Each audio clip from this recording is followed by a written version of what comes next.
All right, back to chapter 5, video number 14. We're having a look here at the course list. And we ended off by talking about how to declare this variable, I guess you might call it.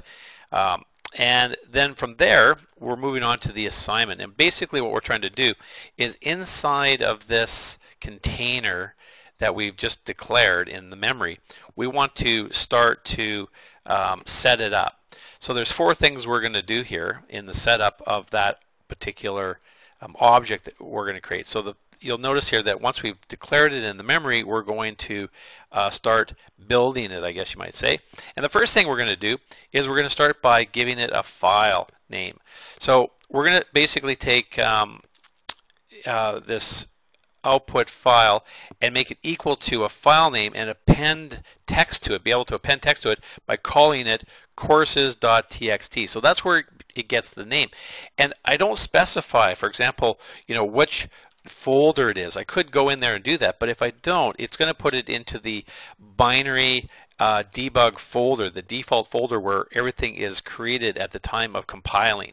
So I'll just leave it like that, and that's where I'm going to put it for most of these. And then later we could go in there and try to place it in a different folder, but for now that's all we're going to do. Now the next step down here, and you can kind of see what's happening here, is we're going to take the user's input. That's this text box right here, the course text box, and we're going to write, and this method right here should look familiar to you because we used this particular method in chapters 1 and a little in chapter 2 in the command line interface by writing whatever was entered by the user in here, and we're going to place it inside of this new container variable that we've declared up here. Now we're going to do the same thing again by concatenating a comma. So that'll separate the course name from the next object, which is our date picker. So you can see that those 3 lines right here are simply just taking one piece of input, and this is the user input. This is a constant or static piece of input, a string, and then we're going to type in the date picker, whatever we selected here. And we're putting those 3 together. So in a sense, we're concatenating those 3 pieces of information and we're placing them inside of the output file object that we created up in the declaration.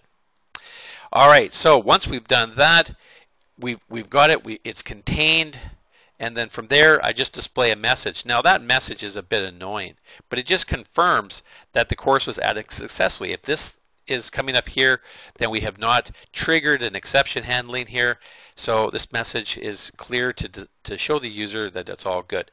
Let's clean out the old course box, let's set the focus, and very, very importantly, we've got to close the object that we had right here. All right, so yeah, so that's kind of it. Now, again, keep in mind what we're doing here is we're taking input from the user and we're writing it to the file that we called output file, and that's how that course.txt receives that first record of information. So the information that the user has entered in gets written into that file. Now this one down here says write, and then it has line. Now you might remember from chapter 1 and 2 that the write line method, the difference between the write and the write line is it writes and it stops, where the write line writes it and then drops to the next line or creates the next record. So that's why we've got the word line right here, is it writes the full record and the date and then creates that new line. So that's sort of what's going on here, and this is a very, very important concept. At the end, you have to close the object. If you don't, the object remains open and it causes all sorts of problems. So we have to take that file, that object that we had created, and use the method close. And we've used close before when we close the entire solution here, so we can use that with an output file as well, because it's a file. We're going to close it down, and that provides a nice clean instance that when we come back we can then create the object again, input the new data again, display the message, clear it out, and repeat this as many times as many records as we want to enter into that program. Alright, so that's hopefully an explanation of how the add button works, and we will see you in the next video.